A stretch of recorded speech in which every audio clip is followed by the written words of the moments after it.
Okay, today's the big one, Psalm 119, all 176 verses of it. Please read it, it's fabulous. It may take up to 20 minutes though, but well worth a read because it's jam-packed with goodies. My son at the moment, he's often eating muesli bars, cereal bars, and he's checking to see if they're full of goodies according to him, and that means there's lots of grams of protein. Well, if he wanted lots of protein in a cereal bar, he should have perhaps had my friend's muesli, not a cereal bar. Years ago, we were with great friends for the year in Australia. We were all on a teaching exchange and we went on holiday with Berrien and Ruth. We were up in Cairns in Queensland, Australia. If you think the weather's warm at the moment, you want to go there. But anyway, he proudly took his box of muesli with him everywhere. He loved it. We were up early, the girls were asleep because it was the World Cup being the other side of the world. We were up at some ridiculous hour.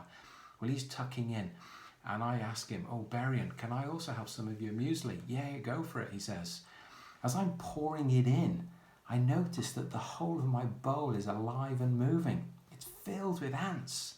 He, in the meantime, he's just staring at the television, watching it, pouring all this muesli, well, ants, into his mouth. Yeah, jam-packed with protein, but probably not the protein he wanted. Well, what is Psalm 119 jam-packed with? Psalm 119, God's Word, is jam-packed with God's Word. It's all about God's Word.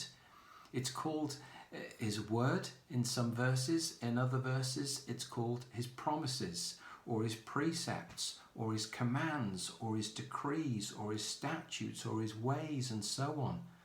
I think it's 174 of the verses that it mentions God's Word.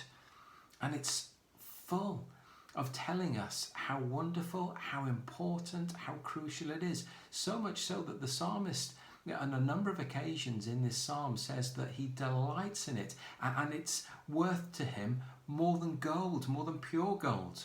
Let me read just verses 14 to 16 where the psalmist says, "I rejoice in following your statutes. I meditate on your precepts and consider your ways. I delight in your decrees. I will not neglect your word." You see, he knows what's good for him. These laws, God's word, God's truths, God's promises, God's decrees, they're not onerous. They're for our good, they're for our help, they're for our strength. They bring us great joy when we go God's way and we follow him. So let's also, like the psalmist, find his word at the center of our lives, guiding and guarding us in all our ways.